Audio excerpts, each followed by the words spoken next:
yeah, as you can see with this trade, you're probably sitting there like, huh, really, it was an alright day. But yeah, it was a psychologically it was a good day. We made we made a we bit. I was not gonna lie, we kind of rushed a little bit into a trade. I'm not gonna lie, it wasn't that we rushed into the trade. It just happened really quick, and we weren't able to get a perfect entry. But our plan, obviously, it was we had the strong liquidity, this London high that we were swept. Had a break of structure. Obviously, we were in an uptrend, so we had a break of structure, lower lows.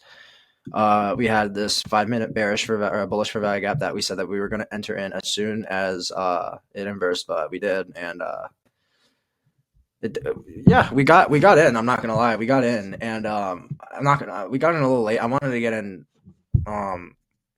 to get in as it closed, but it just happened way too fast, so I had to get in.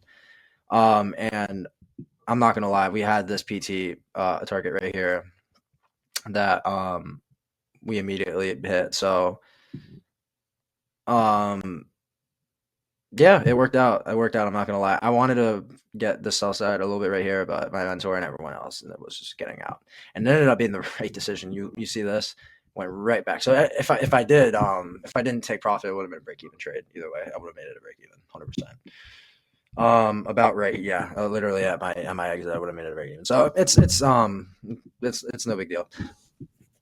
Um, but yeah. Let's talk about the trades I didn't take that I should have taken though.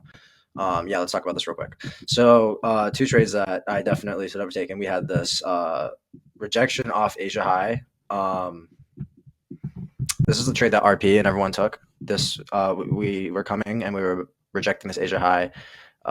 Fuck, am I gonna have to look on the lower time frame? Let me quickly do that. You could see that in the lower time frame when we approached that Asian going on the 1 minute, we had micro reaction. We were approaching it. We were bullish, bullish, bullish. Had this micro reaction, had this little rejection, this polar bearish off and candle, blah, blah, blah, blah.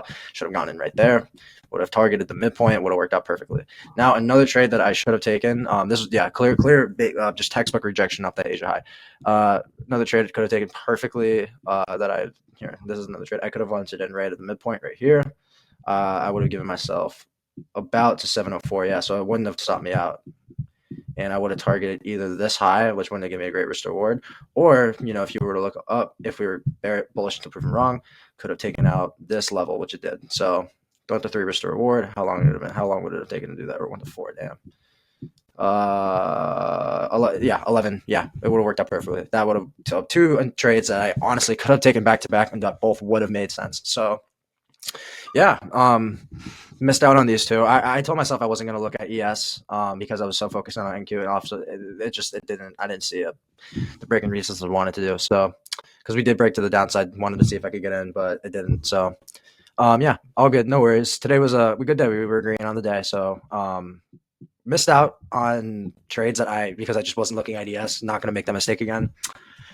Yeah, today. Otherwise, TNL was a good day. We're gonna push and try to make this a great month. So good start to the month.